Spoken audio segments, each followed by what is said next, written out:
คุณสมบัติสำคัญที่สุดและคุณสมบัติเดียวที่จะทำให้ท่านกล้าเผชิญหน้ากับชีวิต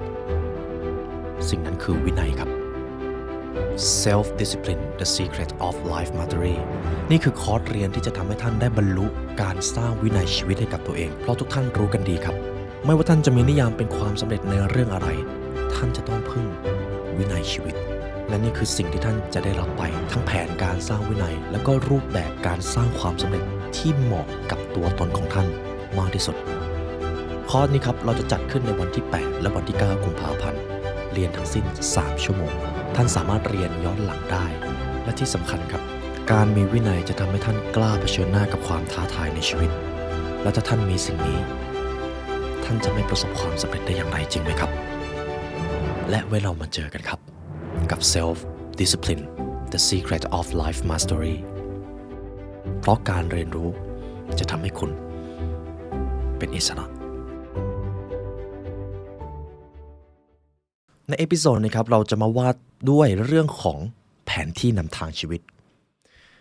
หากคุณผู้ฟังต้องการจะประสบความสำเร็จครับเราจะมีทุนอยู่3ประการที่จะต้องสร้างขึ้นมาเราจะมาพูดถึงหนังสือทักษะออกแบบชีวิตครับจากคุณทาจิบานะอากิระก่อนอื่นเลยหนังสือเล่มนี้ได้อธิบายถึงความสำเร็จ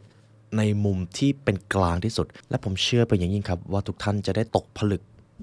แนวทางแนวคิดหรือรูปแบบความสำเร็จในชีวิตอีกครั้งหนึ่งเราจะมาพูดถึงหากเราต้องการจะประสบความสำเร็จเราควรจะวางแผนที่ชีวิตแบบไหนคุณผู้ฟังอยากประสบความสำเร็จไหมครับอยากมีเงินอยากมีความสุขอยากมีสายสัมพันธ์ที่ดีซึ่งมันเป็นเรื่องธรรมชาติของมนุษย์ครับและมันจะเป็นเรื่องที่ดีอย่างยิ่งหากเราสร้างความฝันเหล่านั้นให้กลายเป็นความจริงเราจะมาเริ่มถึงสิ่งนี้ครับ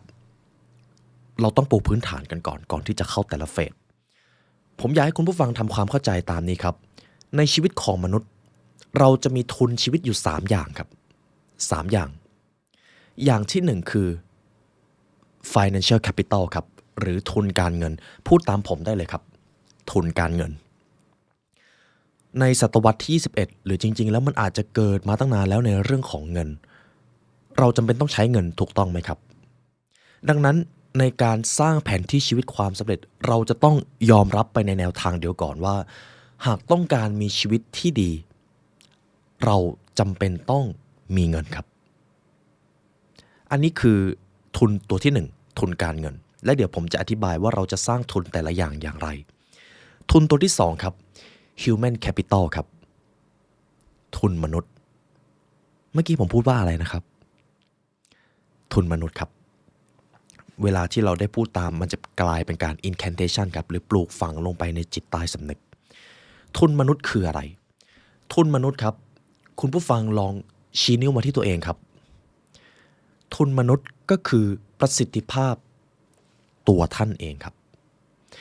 การที่เราจะเพิ่มทุนตัวนี้ได้ก็อย่างที่ทุกท่านกำลังทำอยู่เลยครับเรียนรู้พัฒนาตัวเองอ่านหนังสือไปเจอประสบการณ์ใหม่ๆไปเรียนรู้สิ่งใหม่ๆสิ่งนั้นคือการยกระดับทุนมนุษย์และทุนตัวที่3ครับ social capital ครับทุนสังคมพูดตามผมได้เลยครับทุนสังคมทุนสังคมคืออะไรคอนเนคชั่นของท่านเพื่อนของท่านเครือข่ายของท่านกฎข้อแรกแห่งความสำเร็จจากหนังสือ Success Formula ครับความสำเร็จหากมันเทียบเท่ากันเครือข่ายจะเป็นตัวที่ผลักดันความสำเร็จนั้นให้แตกต่างกันเดี๋ยวจะอธิบายเพิ่มครับความสำเร็จนั้นมีไม่จำกัดถึงแม้ว่าผลงานจะมีจำกัดเพราะเครือข่ายนี่เองนี่คือทุน3อย่างที่เราจะต้องบาลานซ์และสร้างขึ้นมาให้ดีในชีวิตของเราครับใครก็ตามที่มีทุน3อย่างนี้สมดุลซึ่งจริงๆมีน้อยมากครับและอาจจะไม่มีด้วยซ้ำคนบางคนมีอยู่2ทุนแต่ขาดไป1ทุนบางคนอาจจะมีแค่ทุนเดียวส่วนทุนอื่นๆก็หายไปหมดเลยยกตัวอย่างเช่นผมอาจจะเป็นคนมีทุนการเงินครับแต่ผมไม่พัฒนาตัวเองเลยสังคมผมก็ไม่มีผมก็อาจจะมีแค่ทุนเดียวชีวิตผมก็ไม่สมดุลจริงหรือไม่จริงครับทีนี้แหละครับผมอยากให้คุณผู้ฟังเริ่มต้นกลับมา reflect ตัวเองก่อนครับว่าทุนทั้ง3อย่างนี้อันไหน ดีแล้วอันไหนต้องเพิ่มและอันไหนอาจจะต้องลดลงมาเพื่อที่จะไปเพิ่มอีกตัวหนึ่งทุนการเงินครับคุณผู้ฟังคิดว่าชีวิตในตอนนี้วินาทีนี้พึงพอใจและรู้สึกว่าตัวเองมีอิสรภาพในด้านการเงินเต็ม10ให้เท่าไหร่ครับ10 วินาทีรีเฟล็กตัวเองได้เลยครับ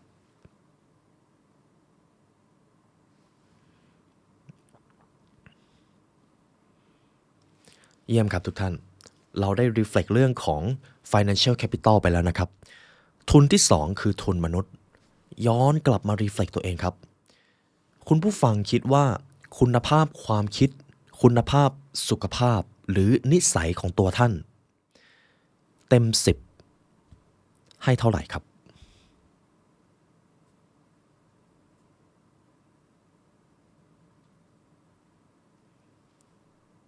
เยี่ยมครับคุณผู้ฟังได้ให้คะแนน Human Capital ของตัวท่านเองไปเรียบร้อยแล้วนะครับทีนี้เรามาดูทุนที่3 Social Capital ลองมองเพื่อนๆรอบตัวเครือข่ายรอบตัวของเราคุณผู้ฟังกล้าบอกหรือไม่ว่าเพื่อนกลุ่มนี้แหละคือคนที่เราอยากจะเป็นคือคนที่เราบอกว่านี่แหละคือคนที่ประสบความสำเร็จแล้ว Social Capital ของท่านในตอนนี้เต็ม10ให้เท่าไหร่ครับ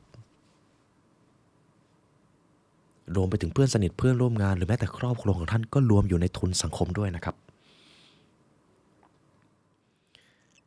เอาล่ะครับขอให้ทุกท่านซื่อสัตย์กับตัวเองนะครับผมเชื่อว่าในแต่ละข้อมันก็จะมีคะแนนแตกต่างกันไปความจริงก็คือหากท่านรู้สึกว่าด้านใดด้านหนึ่งมันขาดสมดุลไปไม่เป็นไรครับเป็นเรื่องปกติมากไม่มีมนุษย์คนไหนสมบูรณ์ 100% ในทุกด้านแม้แต่มหาเศรษฐีระดับโลกอาจจะมีทุนการเงินมีทุนมนุษย์แต่ขาดทุนด้านสังคมหรือเขาอาจจะมีสังคมที่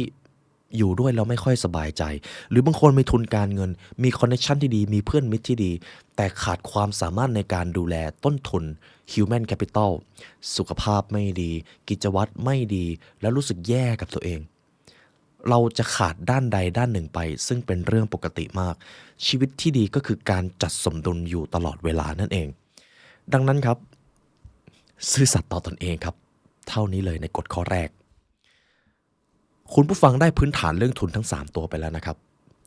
ทีนี้เรามาดูเรื่องของความสำเร็จกันหากเราต้องการประสบความสำเร็จในแบบฉบับของหนังสือเล่มนี้เราจะต้องมีนิยามความสำเร็จที่เป็นไปในแนวทางเดียวกันก่อนดังนั้นครับต่อไปนี้จะเป็นพื้นฐานความสำเร็จ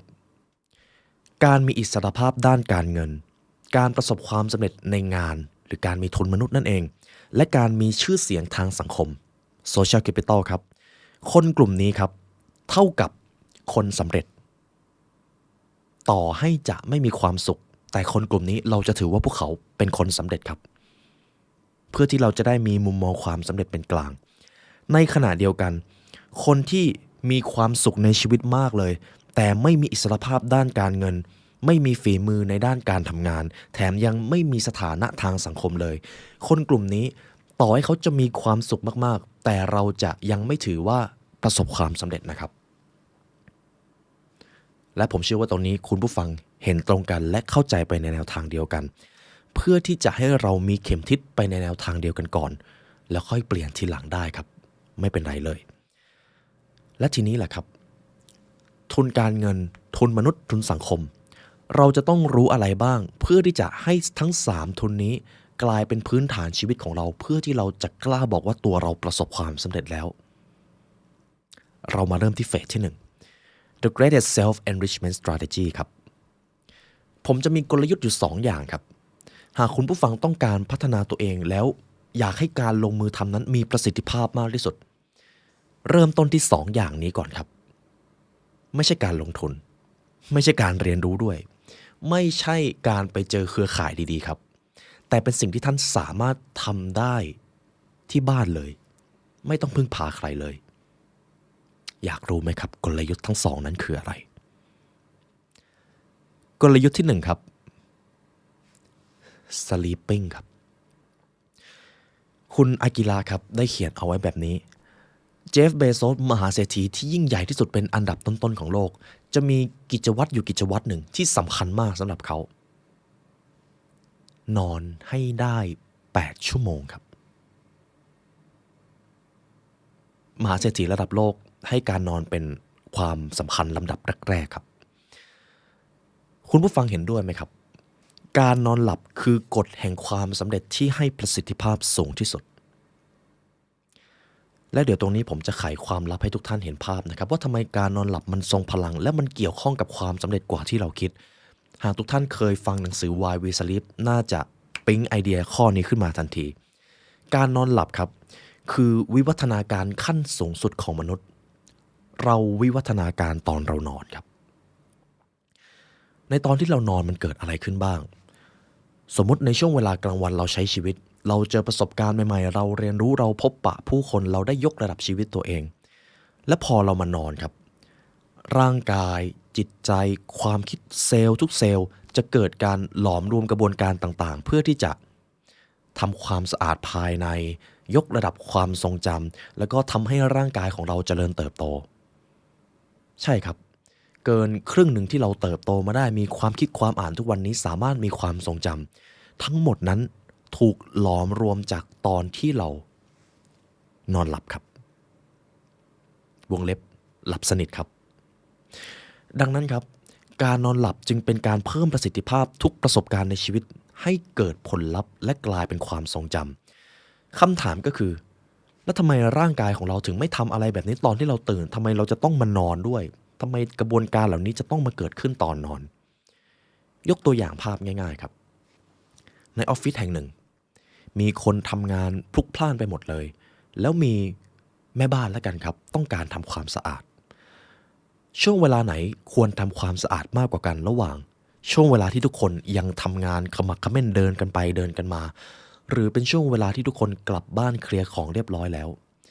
ถ้าคุณผู้ฟังเป็นแม่บ้านท่านคิดว่าช่วงเวลาไหนจะทำความสะอาดง่ายกว่ากันครับแน่นอนครับต้องเป็นช่วงที่ทุกอย่างไม่มีการเคลื่อนที่ทุกคนกลับไปหมดแล้วจะทำอะไรมันก็ง่ายร่างกายของเราถูกสร้างมาแบบนี้เลยครับตอนที่เราหลับเราไม่ได้คิดเราหลับตาเราเข้าภวังค์ในช่วงเวลาที่เราหลับไหลทุกเซลล์ครับก็จะตื่นขึ้นมาแล้วก็ทำความสะอาดได้แล้วไปดูแลตรงนู้นเก็บความทรงจำตรงนี้ตรงช่วงนี้ REM ทำให้เจ้านายฝันหน่อยนั่นแหละครับคือสิ่งที่เกิดขึ้นในช่วงตอนที่เรานอนทีนี้ผมจะอธิบายวิทยาศาสตร์การนอนหลับคร่าวๆนะครับการนอนหลับของเราจะมีอยู่4ช่วงหลักๆครับช่วงที่1ก็คือ N1 ช่วงที่เราเริ่มเข้าภวังค์ระดับตื้นๆครับเริ่มง่วงสลึมสลือระดับหนึ่งแต่ยังไม่ถึงขั้นหลับ N2 ครับเริ่มหลับไประดับหนึ่งแล้วประมาณว่าเราเริ่มไม่รู้สึกตัวแล้วนะครับ N3 ก็คือช่วงที่เราหลับลึกเป็นช่วงของ NREM ครับนอนเป็นช่วงที่ตาของเราไม่ได้กรอกไปมาช่วงหลับลึกที่สุดนี้เป็นช่วงที่ทุกเซลล์ของเราเริ่มมาทำกระบวนการทำความสะอาดร่างกายทำความสะอาดเซลล์ภายในกับอีกช่วงหนึ่งครับก็คือช่วง REM ก็คือ Rapid Eye Movement นะครับผมนึกออกแล้วช่วง REM นี้ครับตาของเราจะกรอกไปมาอยากให้คุณผู้ฟังถ้ามีโอกาสลองสังเกตนะครับถ้าท่านเป็นคนนอนดึกแล้วคู่ของท่านนอนเร็วในช่วงเวลาที่เขาเข้าสู่โหมด REM ตาของเขาจะกรอกไปมาเลยครับมันคือช่วงเวลาที่เซลล์ทุกเซลล์ในร่างกายกลับมายกระดับความคิดและความทรงจำเราจะฝันในช่วง REM นี่เองเพราะเป็นการจัดระเบียบความทรงจำครับดังนั้นหากการหลับของเรามีคุณภาพจริงๆเราจะฝันแล้วก็สลับกับการไม่ฝันในช่วงหนึ่งแล้วก็จะฝันอีกรอบหนึ่งกระบวนการทั้ง4ตัวนี้จะเกิดขึ้นมากกว่า5ครั้งจนถึง9ครั้งใน1คืนนะครับผมจำตัวเลขได้ไม่แน่นอนแต่ทุกท่านเห็นความมหัศจรรย์ของการนอนหลับไหมครับและมันเป็นเหตุผลครับใน1วันก็มี24ชั่วโมงแต่ในฐานะมนุษย์อย่างเรากลับต้องเอาเวลา 7-8 ชั่วโมงไปเป็นอัมพาตอยู่บนเตียงทุกเหตุผลที่ธรรมชาติสรรสร้างมามันมีความหมายเสมอครับดังนั้นคุณผู้ฟังจะต้องยอมรับก่อนครับว่าหากต้องการประสบความสำเร็จ การนอนควรจะเป็นกลยุทธ์แรกที่ท่านควรเริ่มสร้างตั้งแต่10 ปีที่แล้วช่วงเวลารองลงมาก็คือคืนนี้ที่จะถึงนั่นเองครับ8 ชั่วโมงครับต่อไปครับกลยุทธ์ที่2เราจบเรื่องการนอนหลับไปแล้วนะครับกลยุทธ์ที่2ก็คือการเดินครับหรือถ้าใช้คำศัพท์ในสมัยนี้ก็คือการออกกำลังกายนั่นเองเพราะงานทุกวันนี้ของเราอยู่กับที่มากขึ้นเราเดินน้อยลงการออกกำลังกายจึงมีบทบาทที่สำคัญมากขึ้นนั่นเองครับการเดินคือกฎแห่งการเพิ่มเวลาชีวิตคุณอาจไม่จำเป็นต้องออกกำลังกายก็ได้ครับหากคุณสามารถเดินได้อย่างน้อยวันละ 15,000 ก้าวแต่แน่นอนครับเกินครึ่งหนึ่งของมนุษย์เราเดินไม่ค่อยถึงนั่นเองเราจึงต้องออกกำลังกายครับการเดินการออกกำลังกายจะเป็นกลยุทธ์ในการเพิ่มประสิทธิภาพในการใช้ชีวิตได้ดีที่สุดพอๆกับการนอนเลยครับเพียงแค่ว่าแตกต่างในบริบทเท่านั้นเองมันไม่สามารถแทนที่กันได้ครับหากคุณนอนครบ8 ชั่วโมงมันก็ดีในอีกแง่หนึ่งและถ้าหากคุณออกกำลังกายหรือเดินในจุดที่เหมาะสมของตัวเองมันก็จะให้ประโยชน์ในอีกแง่หนึ่งทำทั้ง2 อย่างครับแล้วทุนทั้ง3ตัวทุนการเงินทุนมนุษย์ทุนสังคมจะค่อยๆตามมาด้วยมันคือการค่อยๆสั่งสมทุนทางอ้อมครับจบเรื่องเฟสที่1กลยุทธ์การพัฒนาตัวเองที่ทรงประสิทธิผลมากที่สุดคืนนี้คุณผู้ฟังจะนอนกี่โมงครับแล้วท่านจะนอนกี่ชั่วโมงครับแล้วคุณผู้ฟังจะออกกำลังกายวันละกี่นาทีครับแล้วคุณผู้ฟังจะทำให้ตัวเองรู้ได้อย่างไรครับว่าวันนี้ท่านเดินครบ 19,000 แล้วเอาตัวเลขขั้นต่ำไปแล้วกันนะครับเยี่ยมครับค่อยๆตอบคำถามของตัวเองครับเพราะทุกท่านล้วนอยากประสบความสำเร็จในชีวิตสิ่งเหล่านี้ก็ต้องลงทุนลงเวลาและลงแรงเช่นเดียวกันจบเรื่องเฟสที่1ครับเรามาดูเฟสที่2ข้อนี้ผมชอบจะเกี่ยวข้องกับเรื่องของจิตวิทยาความเป็นมนุษย์ครับมนุษย์มีเหตุผลครับและเหตุผลของมนุษย์ก็จะมีอยู่2แบบเฟสที่2เราจะมาพูดถึงเหตุผลเชิงวิวัฒนาการและเหตุผลเชิงตรรกะ instinct and logic นั่นเองครับเหตุผลเชิงวิวัฒนาการก็คือเหตุผลเชิงอยากได้ความสุขมันจะเกี่ยวข้องกับสัญชาตญาณครับสมมุติคุณผู้ฟังอยากอิ่มก็ไปหาอะไรกินก็อิ่มแล้วมันก็เป็นเหตุผลเชิงวิวัฒนาการครับแต่เราเพียงแค่เรียกว่าเป็นสัญชาตญาณเท่านั้นเองหากเราง่วงเราก็ไปนอน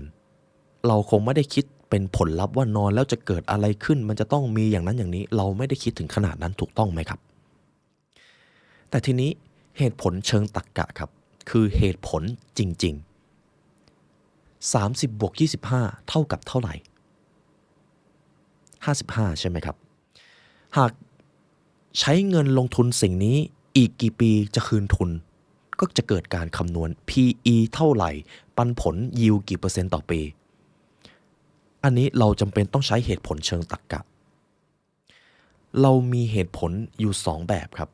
หากพูดให้ง่ายที่สุดก็คือแบบที่1คือ System 1เหตุผลเชิงสัญชาตญาณกับตัวที่2คือ System 2เหตุผลเชิงตรรกะการคิดวิเคราะห์และดูผลลัพธ์ที่จะเกิดขึ้นในภายหลังสำหรับชีวิตมนุษย์ครับเราจะต้องถ่วงดุลอำนาจของเหตุผลทั้ง2ตัวนี้อยู่ตลอดเวลาไม่มีตัวไหนดีกว่ากันเลยครับเพียงแค่ว่าบางครั้งเราใช้เหตุผลผิดประเภทเท่านั้นเองมาดูตัวอย่างกันครับว่ากันว่าความสุขคือการเดินไต่เชือกระหว่างสัญชาตญาณและเหตุผลตัวอย่างที่ดูได้ง่ายที่สุดครับคือเรื่องของเงินครับคุณผู้ฟังเห็นด้วยกับประโยคนี้ไหมครับว่ายิ่งมีเงินมากเท่าไหร่ก็ยิ่งดียิ่งมีเงินมากเท่าไหร่เราก็ควรจะมีความสุขพร้อมๆกับจำนวนเงินที่มันมากขึ้นคุณผู้ฟังรู้สึกเห็นด้วยกับประโยคนี้หรือรู้สึกว่าบางทีมันก็ไม่จริงเรามาดูแผนภาพเรื่องของเงินกันครับว่ากันว่าครับเงินถ้ามีถึงจุดหนึ่งเราจะมีความสุขเพิ่มขึ้นตามปริมาณเงินนั้น แต่ถ้ามันเลยจุดนั้นไปเราจะเริ่มชินชากับเงินจำนวนนั้นและถ้าเรายังไม่รู้จักพออีกเงินที่เพิ่มมากขึ้นมันจะทำให้ความสุขของเราเพิ่มน้อยลงครับเขาเรียกว่าอรรถประโยชน์เพิ่มเติมน้อยลงสมมติครับผมหาเงินได้0 ถึง 1 ล้านผมรู้สึกมีความสุขมากเลยแต่สำหรับตัวผมนะครับจาก1 ล้านไป1,000 ล้านผมเริ่มรู้สึกเฉยๆแล้วสิ่งนี้แหละครับคือสิ่งที่เรียกว่าอรรถประโยชน์เพิ่มเติมลดน้อยลงทำไมเราถึงต้องเข้าใจตรงนี้เพราะมันทำให้เราเห็นสัจธรรมอย่างหนึ่งในชีวิตครับบางอย่างมากไปก็ไม่ดีไม่มีเลยก็ไม่ดีและสิ่งที่กำหนดความดีหรือไม่ดีนี้ก็คือเหตุผลเชิงวิวัฒนาการและเหตุผลเชิงตรรกะนั่นเองถ้าทุกท่านดูแผนภาพนี้ครับจะเห็นภาพได้ง่ายมากความสัมพันธ์ระหว่างเงินและอรรถประโยชน์เมื่อเงินเพิ่มขึ้นก็ใช่ว่าอรรถประโยชน์ของเราจะเพิ่มขึ้นตามหากมันเลยจุดที่พอเหมาะพอควรไปแล้วหลักเศรษฐศาสตร์แบบดั้งเดิมครับมักจะถือว่ามนุษย์จะเลือกและกระทำโดยใช้เหตุผลแต่เศรษฐศาสตร์พฤติกรรมแสดงให้เห็นว่าเราคือมนุษย์ที่เต็มไปด้วยอคติหรือความลังเอียงที่สมองตั้งโปรแกรมไว้หากเรามัวหลงอยู่แต่ในความสุขตรงหน้าเราจะพบแต่ความพินาศที่รออยู่เท่านั้นยกตัวอย่างเช่นผมได้เงินมาเท่าไหร่ผมก็ใช้จ่ายฟุ่มเฟือยเพราะผมอยากได้ความสุขแต่ภายหลังผมก็จะเจอหายนะอันนี้เป็นสามัญสำนึกที่เราพอจะเข้าใจได้แต่ในทางตรงกันข้ามครับสมองก็ไม่ได้ถูกสร้างขึ้นตามเหตุผลเชิงตรรกะหรือการคิดคำนึงถึงผลระยะยาว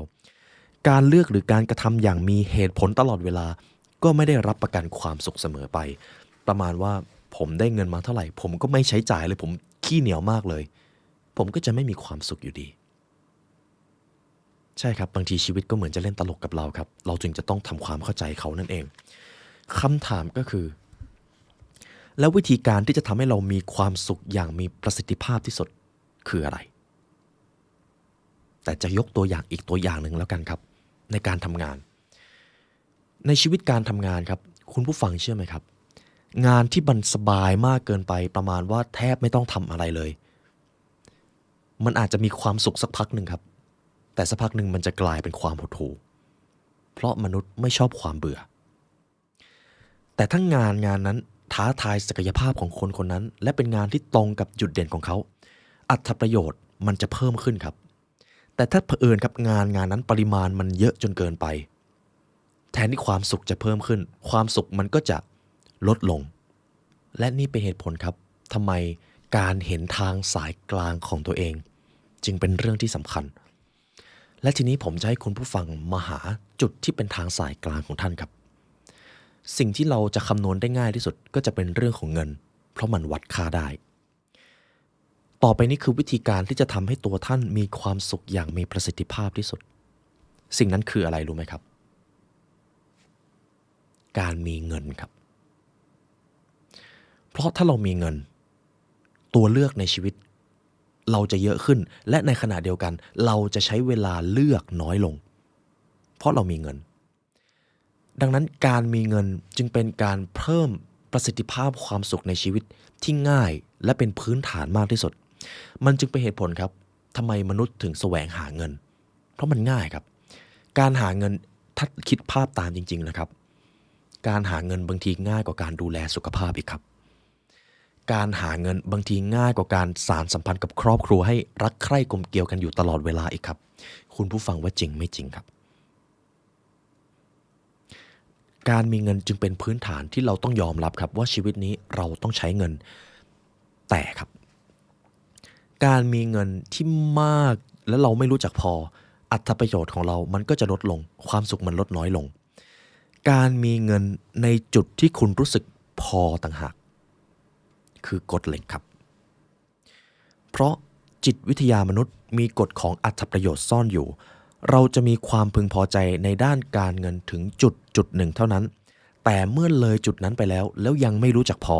ความสุขจะเกิดการถดถอยหรือเราจะเป็นทุกข์เพราะความไม่รู้จักพอของตัวเองมันจะมีปัจจัยอะไรหลายอย่างเชื่อมโยงกันเยอะมากครับอย่างแรกเลยก็คือคุณผู้ฟังครับการที่เราจะได้เงินมาเราต้องทำอะไรครับ ทำงานถูกต้องไหมครับทีนี้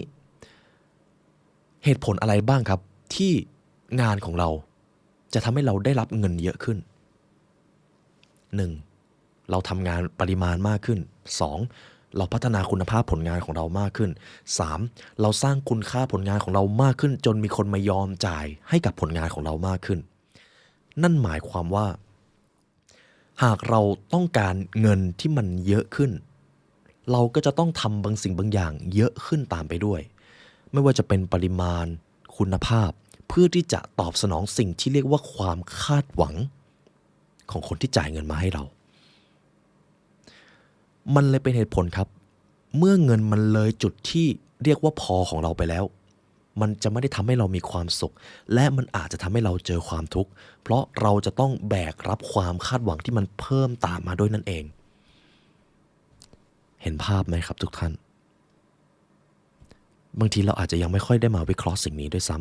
ำแต่จุดสำคัญจุดนี้ครับคุณผู้ฟังคิดว่าตัวเองมีเงินเท่าไหร่ถึงจะรู้สึกว่าตัวเองพอแล้วจุดสำคัญคือเราจะต้องหาจุดที่รู้สึกว่าพอให้เจอครับซึ่งแน่นอนมันไม่เท่ากันแน่ๆผมไม่สามารถบอกได้ด้วยบางท่านอาจจะเป็นการมีเงินสำรอง1ปีบางท่านอาจจะเป็นการมีเงินสำรอง3ปีหรือสามารถอยู่ได้ยันเกษียณอีก30ปี40ปีหาจุดนั้นให้เจอครับและท่านจะต้องตั้งด้วยตัวเองครับเอาล่ะครับ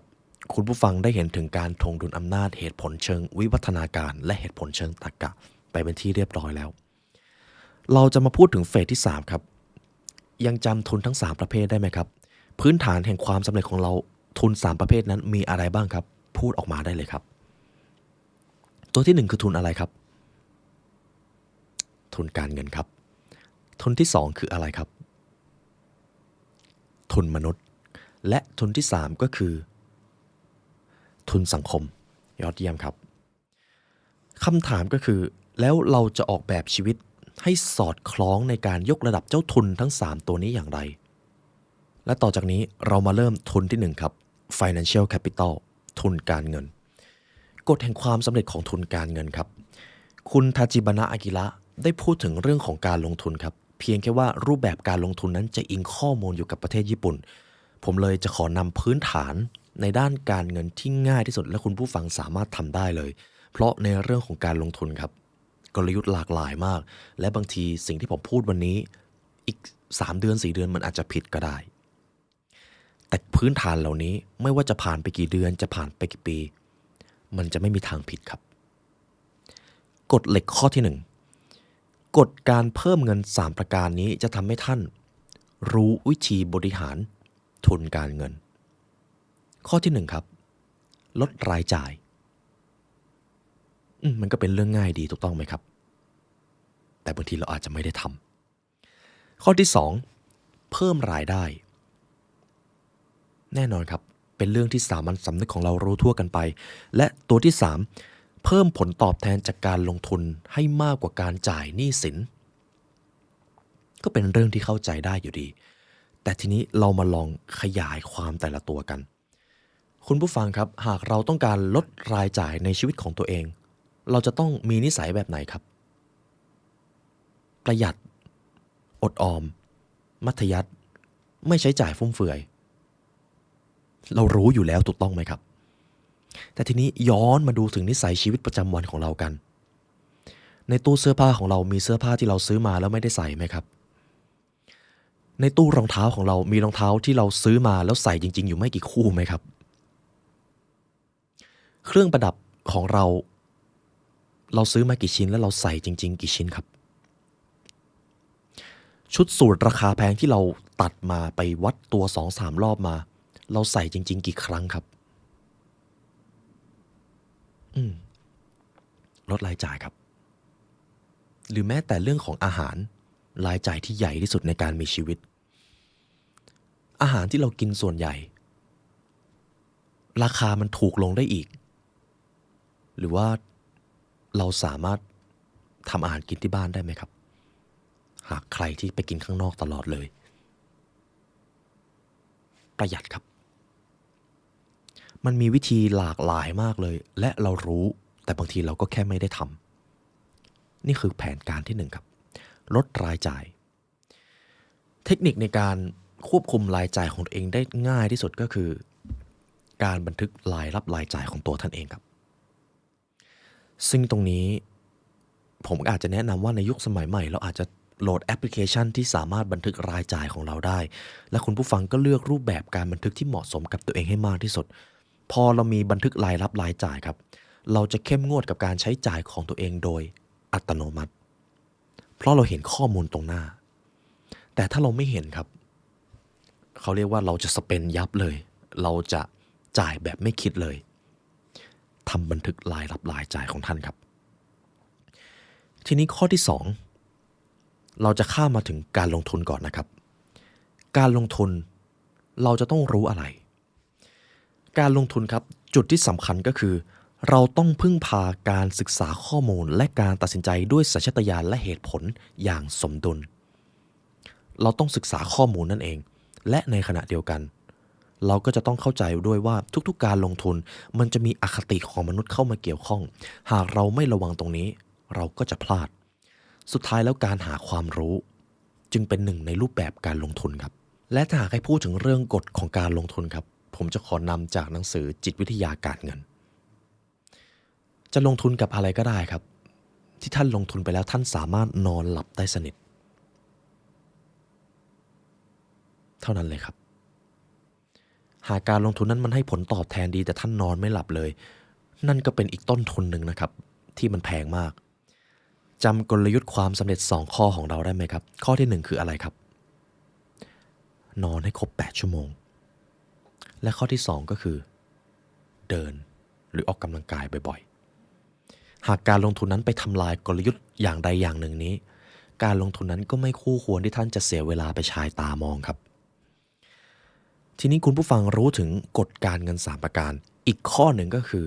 การเพิ่มรายได้การเพิ่มรายได้ที่ทรงพลังมากที่สุดมีประสิทธิผลมากที่สุดยั่งยืนมากที่สุดสิ่งนั้นคืออะไรรู้ไหมครับ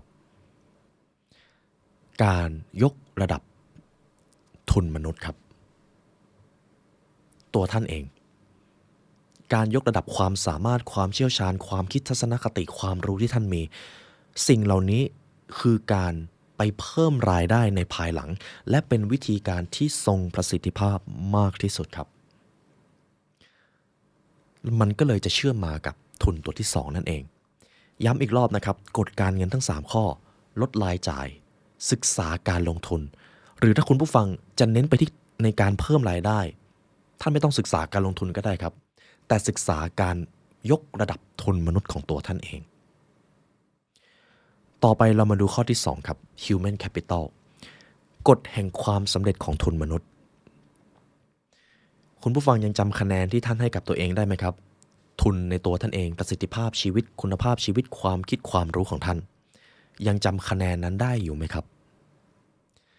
และกลยุทธ์ต่อไปนี้จะทำให้ท่านทำให้คะแนนตัวนั้นมันเพิ่มมากขึ้นกว่าเดิมเรามาดูความสำคัญของคนที่มีทุนมนุษย์เยอะก่อนครับคนคนนั้นเขาเป็นอย่างไรในหนังสือเล่มนี้เขียนเอาไว้ครับผู้ที่มีทุนมนุษย์เยอะเขาจะมีระดับการพัฒนาตัวเองที่สูงเขาจะได้เปรียบอย่างมากในด้านจิตวิทยาทุนมนุษย์จึงทำให้คนรู้สึกมั่นใจและมีความภาคภูมิใจในตัวเองนี่คือความสำคัญของทุนมนุษย์ดูแบบนี้ครับคนที่มีสุขภาพร่างกายที่ดีคนที่มีหน้าที่การงานที่ดีคนที่มีความรู้ความสามารถและยกระดับมันอยู่เสมอคนกลุ่มนี้มีทุนมนุษย์ที่สูงแทบทั้งสิ้นครับและคุณผู้ฟังเองก็เช่นเดียวกันครับหากท่านใช้เวลาส่วนใหญ่กับการเรียนรู้ไม่ว่าจะผ่านโซเชียลผ่านหนังสือผ่านการเข้าเรียนสัมมนาท่านก็จะเป็นคนที่มีทุนมนุษย์ที่สูงเพราะท่านได้ลงทุนกับทุนมนุษย์ไปแล้วนั่นเองครับการลงทุนนั้นอาจจะลงทุนด้วยเงินบวกเวลานั่นเองดังนั้นเจ้าทุนตัวนี้แหละครับจะเป็นอีกพื้นฐานตัวหนึ่งที่แข็งแกร่งมากเรามาดูกันว่าแล้วถ้าเราต้องยกระดับทุนมนุษย์ของเรามีพื้นฐานอะไรบ้างที่เราจะต้องค่อยๆเติมอย่างแรกก็คือการใช้ทุนมนุษย์ที่คุ้มค่าที่สุดคือการใช้จุดแข็งของตัวเองครับ จุดแข็งแบ่งออกมาเป็น3วงกลมครับวงกลมแรกสิ่งที่ท่านหลงไหลเป็นแพชชั่นวงกลมวงที่2สิ่งที่ท่านทำได้ดีหรือสามารถยกระดับคุณภาพการกระทำนั้นได้และตัวที่3ก็คือสิ่งที่ท่านทำและโลกต้องการหากสิ่งใดก็ตามที่ท่านทำครับแล้วเข้าวงกลม3วงนี้นั่นแหละครับจุดแข็งของท่านเองและทีนี้หากเรามาแบ่งแยกออกมาเป็นอีก3องค์ประกอบถ้าคุณผู้ฟังยังหาจุดแข็งตัวเองไม่เจอไม่เป็นไรเลยครับค่อยๆทำค่อยๆหาประสบการณ์ใหม่และเดี๋ยวจะเจอเองต่อไปนี้จะเป็นทุนมนุษย์ที่ผมอยากให้คุณผู้ฟังกลับมารีเฟล็กตัวเองครับทุนตัวที่1ทุนสุขภาพครับสุขภาพในที่นี้รวมไปถึงความฟิตสุขภาพภายในเรามาดูถึงความฟิตกันก่อนครับคุณผู้ฟังสามารถวิ่งได้ถึง5กิโลวิ่งเหยาะๆก็ได้ครับโดยที่ไม่หอบหรือไม่ครับใครที่ทำได้ก็แสดงว่ามีทุนสุขภาพที่ดีมากๆในระดับหนึ่งครับทีนี้สุขภาพภายในคุณผู้ฟังตรวจสุขภาพครั้งล่าสุดเมื่อไหร่ครับที่ไปเจาะเลือดให้คุณหมอเขาเจาะนะครับแล้วก็รอผลอีก 2-3 วันอย่าลืมอดอาหาร8ชั่วโมงก่อนไปตรวจนะครับสำหรับท่านใดที่ยังไม่ตรวจการตรวจสุขภาพตรงนี้สำคัญมากครับเพราะมันจะทำให้เรารู้ว่าต้นทุนสุขภาพของเราอยู่ในระดับไหนเหตุผลที่ผมพูดถึงสิ่งนี้ครับเพราะช่วงก่อนหน้านี้ผมเองก็มีโอกาสได้ไปตรวจสุขภาพมีพี่ท่านหนึ่งแนะนำมานะครับเพราะผมเองก็ละเลยออกกำลังกายดูแลอาหารนอนดีแต่ลืมตรวจสุขภาพพอไปตรวจเท่านั้นแหละครับก็เพิ่งมาเห็นว่าค่าตับของตัวเองสูงกว่าปกติค่าไตด้วยและถ้าผมไม่ตรวจผมก็จะไม่มีทางรู้เลยและคุณผู้ฟังล่ะครับตรวจสุขภาพแล้วหรือยังเพื่อที่เราจะได้รู้ต้นทุนตัวเองครับอันนี้คือทุนสุขภาพครับและหากจะยกระดับทุนสุขภาพอย่างแรกก็คือการนอนอย่างที่2คือการเดินและอย่างที่3ก็คืออาหารที่ท่านกินเพียงแค่3ตัวนี้ต้นทุนสุขภาพของท่านก็ดีขึ้นมหาศาลแล้วครับนอนครบ 7-8 ชั่วโมงหรือไม่ออกกำลังกายได้อย่างน้อยวันละ20นาทีหรือเดินได้วันละ 19,000 หรือไม่และอาหารของท่านตู้เย็นของท่านหากไปเปิดดูในตอนนี้จะเป็นอาหารประเภทใดมากกว่ากันระหว่างอาหารที่ดีหรืออาหารที่แย่ดูได้แค่นี้เลยครับเป็นพื้นฐานนั่นเองทีนี้เรามาดูทุนมนุษย์ตัวที่2ครับทุนความรู้ความสามารถที่จะนำไปต่อยอดความเชี่ยวชาญในตัวท่านเองซึ่งตรงนี้มันวัดได้ยากมากครับเราคงไม่สามารถตอบได้ว่าเราฉลาดหรือไม่แต่เราอาจจะพอตอบได้หากเทียบกับคนอื่นความรู้ของเราหากเทียบกับคนที่เขาเรียกว่าอยู่ในท็อปของตลาดหรืออยู่ในท็อปของหน้าที่การงานนั้นความรู้ของเรากับความรู้ของเขาต่างกันมากน้อยขนาดไหนและถ้าหากรู้แล้วครับไม่ว่าอย่างไรก็ตามหากเรามีความรู้ความเชี่ยวชาญเท่ากับคนคนนั้นยังไงทุนมนุษย์ของเราก็จะเพิ่มสูงขึ้นการพัฒนาตัวเองการเรียนรู้การอ่านหนังสือจึงเป็นเรื่องสำคัญมากนั่นเองครับหากคู่แข่งของเราอ่านหนังสือวันละเล่มเราก็จะต้องอ่านวันละ2หากเขาอ่านสัปดาห์ละ10หรือสัปดาห์ละ5เล่มเราก็จะต้องอ่านให้มากกว่านั้นศึกษาหาทุนความรู้เพิ่มเติมนั่นเองครับเพื่อที่จะยกระดับ Human Capital ทีนี้ทุนตัวที่3ครับจริงๆทุนตัวนี้จะดูดาร์กระดับหนึ่งยังเป็นทุนมนุษย์อยู่นะครับมันคือทุนทางด้านเพศครับ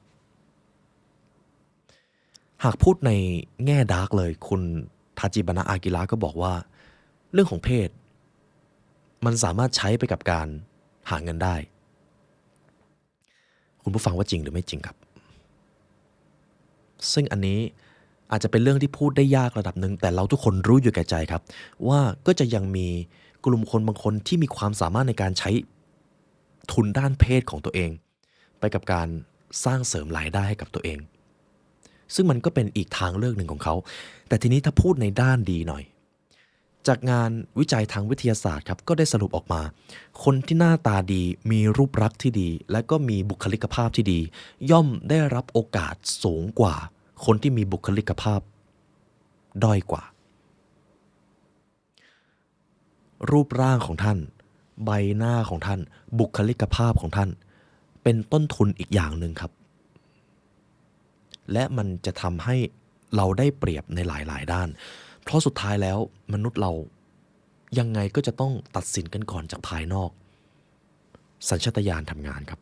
หรือเหตุผลเชิงวิวัฒนาการจะต้องตัดสินกันจากภายนอกเสียก่อนดังนั้นครับคุณผู้ฟังย้อนกลับมาดูร่างกายของตัวท่านใบหน้าของตัวท่านรูปร่างของท่านในตอนนี้อยู่ในจุดที่ท่านพึงพอใจจริงๆหรือไม่ครับเอาแบบไม่หลอกตัวเองนะครับตัวที่2ใบหน้าของท่านได้รับการบำรุงอย่างสม่ำเสมอหรือไม่ริ้วรอยใต้ตาผมนี่จะมีปัญหาเรื่องใต้ตาเราบำรุงรักษาได้ดีที่สุดแล้วหรือยังต่อไปคือบุคลิกภาพการแต่งกายเสื้อผ้าหน้าผมนั่นเองเรายังทำได้ดีกว่านี้หรือไม่หากเราทำได้เราก็จะเพิ่มทุนมนุษย์ของตัวเองมาด้วยเช่นกันครับสุขภาพความรู้และเพศของเราทีนี้จบครับเรื่องของทุนมนุษย์คุณผู้ฟังเข้าใจเรื่องของ financial capital คุณผู้ฟังเข้าใจเรื่องของ human capital ต่อไปเรามาดูทุนตัวที่3 social capital ครับอันนี้ลึกซึ้งมากกฎแห่งความสำเร็จของต้นทุนสังคมคุณผู้ฟังลองคิดตามประโยคนี้นะครับคุณคือค่าเฉลี่ยของเพื่อนสนิทที่สุดของคุณ5 คนที่คุณใช้เวลาด้วยมากที่สุดคุณผู้ฟังเห็นด้วยกับประโยคนี้ไหมครับเราจะมีนิสัยความคิดความชอบมุมมองต่อโลกเหมือนกับคน5 คนที่เราใช้เวลาด้วยมากที่สุดพูดได้อีกอย่างครับผมไม่จำเป็นต้องไปเจอใครคนหนึ่งตรงๆแต่ถ้าผมเห็นเพื่อนหรือคนที่เขาใช้เวลาด้วยมากที่สุดอย่างน้อย3 คนผมก็พอจะคาดคะเนได้ว่าคนคนนั้นจะมีนิสัยใจคอและบุคลิกภาพอย่างไรคำถามก็คือคุณไลออนเราสามารถตัดสินกันได้ง่ายขนาดนั้นเลยเหรอตัดสินเพียงแค่จากคนรอบตัวเนี่ยนะเพราะความจริงแล้วเรื่องของเพื่อนหรือคนที่เราใช้เวลาด้วยมันมีอะไรลึกซึ้งกว่านั้นครับคุณอากิระเขาบอกว่าสมมติว่าในวันนี้คุณเป็นเพื่อนกับอีลอนมัสก์คุณเป็นเพื่อนกับมาร์ค ซักเคอร์เบิร์กคุณเป็นเพื่อนกับปีเตอร์ทิลหรือคนที่เป็นมหาเศรษฐี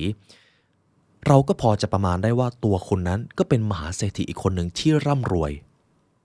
เพราะอะไรครับการเลือกคบเพื่อนเราไม่ได้เลือกเพื่อนฝ่ายเดียวครับเพื่อนเขาก็เลือกเราด้วยดังนั้นหากความสัมพันธ์ใดก็ตามที่มันไม่สอดคล้องกันมันไม่มีอะไรเหมือนกันเลยมันไม่แลปพอกันนั่นเองมันจะเป็นอะไรที่เป็นไปไม่ได้ครับที่คน2 คนนั้นจะคบกันได้คุณผู้ฟังลองสังเกตก็ได้ครับเพื่อนของท่านในตอนนี้ผมเชื่อว่าเราทุกคนมีเพื่อนครับหรือมีคนที่เราใช้เวลาด้วยมากที่สุดหากวิเคราะห์ดูดีๆครับคนคนนั้นจะมีอะไรบางอย่างที่คล้ายกับเราและตัวเราก็จะมีบางอย่างที่คล้ายกับเขาภาษาบ้านเกิดเมืองนอนแนวความคิดการเมืองศาสนาการเลือกหนังสือที่อ่านซีรีส์ที่ดูมันจะมีอะไรบางอย่างเหมือนกันเสมอมันเลยเป็นเหตุผลครับเราจะไม่มีทางเป็นเพื่อนกับมหาเศรษฐีได้หากเรายังมีความคิดแบบคนยากจนและในขณะเดียวกันเราก็ไม่มีทางใช้เวลาเป็นเพื่อนสนิทกับคนยากจนได้หากเรามีความคิดแบบมหาเศรษฐีเราจึงจะเป็นไปตามค่าเฉลี่ยคน5 คนที่เราใช้เวลาด้วยมากที่สุดนั่นเองทีนี้ครับคุณผู้ฟังเรามาดูความจริงในชีวิตกันดีกว่า ผมอยากให้คุณผู้ฟังลองจินตนาการถึงตัวท่านที่ประสบความสำเร็จนะครับคนคนนั้นเขาแต่งตัวแบบไหนครับเขามีบุคลิกอย่างไรครับเขาพูดจาแบบไหนครับตอบออกมาได้เลยครับเขามีทัศนคติในการทำงานอย่างไรครับเขามีเงินเท่าไหร่ครับและเขาใช้เวลาชีวิตส่วนใหญ่ในแต่ละวันไปกับเรื่องอะไรครับ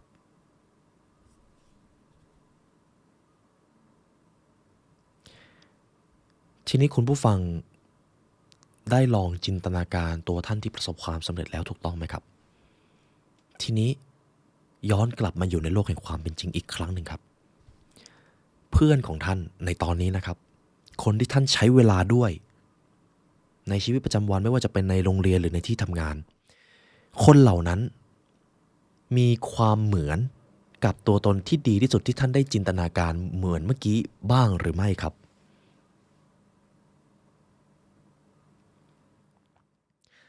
ถ้าคำตอบคือใช่แสดงว่าตัวท่านก็มีระดับทุนตัวเองทุนทางสังคมที่ดีระดับหนึ่งเลย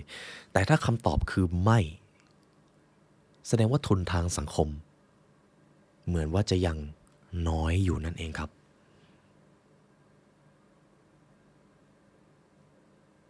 ดีไหมครับตรงนี้